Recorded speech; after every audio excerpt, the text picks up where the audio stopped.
الرحيم من أجل ذلك كتبنا على بني إسرائيل أنه من قتل نفسا بغير نفس أو فساد في الأرض فكأنما قتل الناس جميعا فكأنما أحياها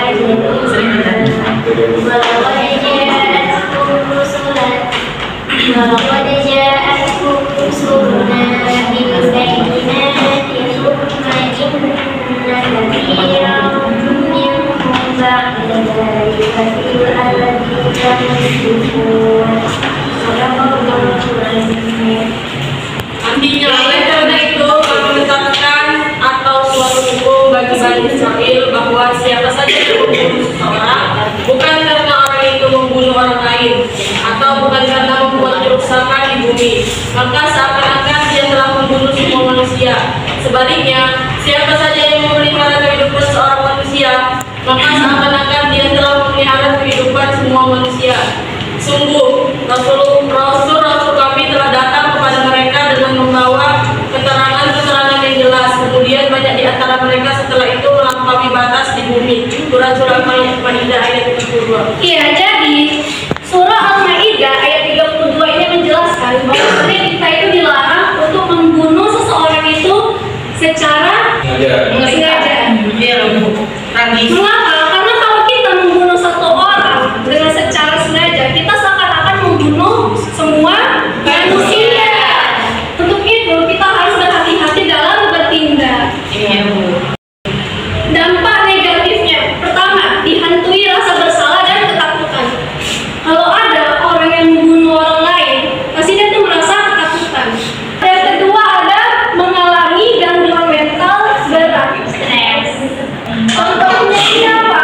Contohnya ini, kalian tahu tidak, kalau tentara yang ada di luar negeri itu, setelah mereka perang, mereka membunuh orang, mereka itu merasa stres berat. Dan ice breaking tadi itu untuk meringankan stres mereka. Itulah sejarah dari ice breaking. Setelah ice breaking tadi kalian merasa semangat gak untuk belajar? Aku mau, makasih ya. Sudah, yang kedua ada reward. Bukan reward MBG. Aduh, reward ini apa? Kayak homoseksual. Aduh,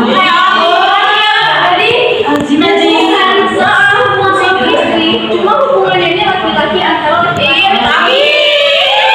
Boleh dibaca nih Mas? Mengatakan bahwa liwat adalah persetubuhan antara laki dengan laki. Dalam bahasa Inggrisnya sodomi, dalam bahasa Inggrisnya homoseksual.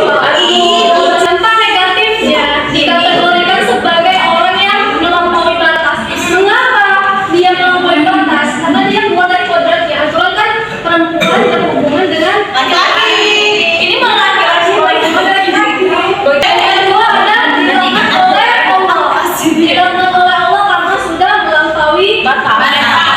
Sudah melampaui kodratnya. Yang ketiga ada dinamakan sebagai kaum perusak.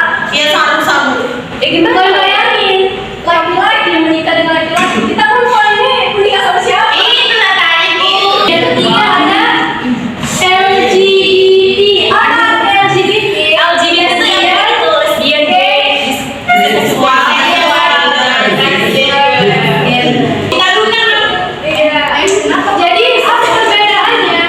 liwat dan LGBT? Kalau liwat tadi dia antara laki-laki dengan laki-laki. Tapi kalau LGBT ini lebih parah lagi. Yaitu ada lesbian, perempuan dengan perempuan, gay, laki-laki dan laki-laki. Biseksual ini ya hewan. Jadi suka sama perempuan dan suka sama laki-laki. Yang terakhir ada transgender.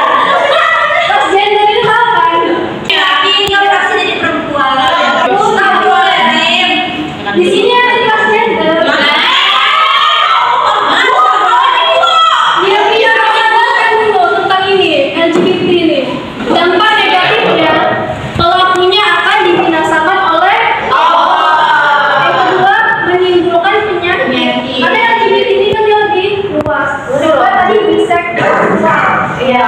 Kalian bayangin, dia sama perempuan mau, dia sama laki-laki mau, apa HIV? Penyakitnya apa itu nggak boleh? Penyakitnya apa? Besar modernnya anusnya. Apa itu? Kok LGBT yang gay? Karena kan dia maksudnya dari dulu. Iya, dari dulu sebenarnya itu dia udah. Jelas sekali. Jadi HIV ini adalah obatnya. Yang ketiga ada merusak masyarakat ini.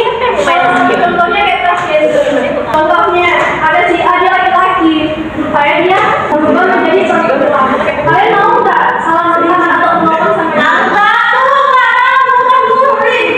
Yang keempat ada meminum khamar. Meminum khamar adalah tindakan mengonsumsi segala jenis minuman atau zat yang memabukkan atau menghilangkan kesadaran akal. Jadi khamar ini berarti menutup. Artinya apa? Menutup akal. Karena kalau kita minum khamar ini, akal kita ini tertutup. Di sini ada yang pernah mabuk-mabukan. Minum tua. Dampak negatifnya, yang pertama hilangnya kontrol diri.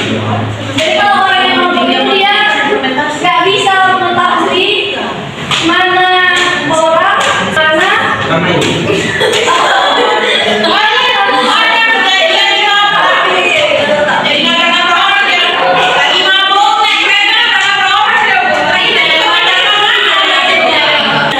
yang kedua ada memicu kriminalitas. Contohnya kalau ada orang mabuk di jalan jangan dinasihati. Kenapa? Karena itu akalnya sedang tertutup. Yang kelima ada judi. Judi adalah setiap permainan yang mengandung unsur taruhan harta.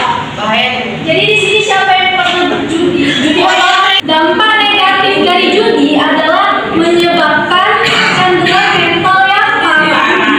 Jadi kalau orang yang berjudi itu kalau udah kalah pasti dia seperti orang gila. Karena apa? Duitnya habis. Contohnya pinjol. Kalau dia kayak mana dia tidak gila? Di rumahnya ada kulkas jual, pinjol. Di rumahnya ada HP iPhone bagus-bagus belikan mamanya HP iPhone. Di deponya tabung gas. Yang kedua ada memicu depresi akibat kehilangan harta.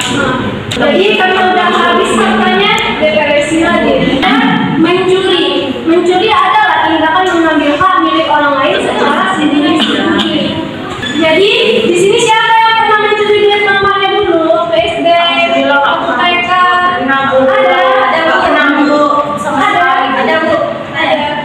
Nggak boleh itu ya. Mencuri itu dosa ditanggung orang tua. Udah begini dosa ditanggung sendiri. Dampak negatifnya boleh kalian baca dampak bagi korban. Yang pertama itu ada kerugian finansial, yang kedua trauma emosional dan psikis. Untuk dampak bagi pelaku boleh baca kajian. Dampak bagi pelaku yang pertama ada sanksi hukum dan yang kedua ada stigma sosial. Iya. Jadi dampak bagi pelaku ini sanksi hukum sudah pasti dan stigma sosial. Jadi kalau ada teman kalian maling, kalian mau nggak menemani dia? Jadi jangan kalian menjadi seorang pencuri. Kami tadi sudah sekitar sengaja untuk belajar mengenai dosa besar. Nah, tadi kenapa latar belakang? Kami dari jauh udah kami ibu, jadi kami berkering-keringkan badan dulu. Nah, ada ke depan. Baca surah Al-Insyirah. Harus kompak, nggak boleh ada yang duluan, nggak boleh ada yang terlambat.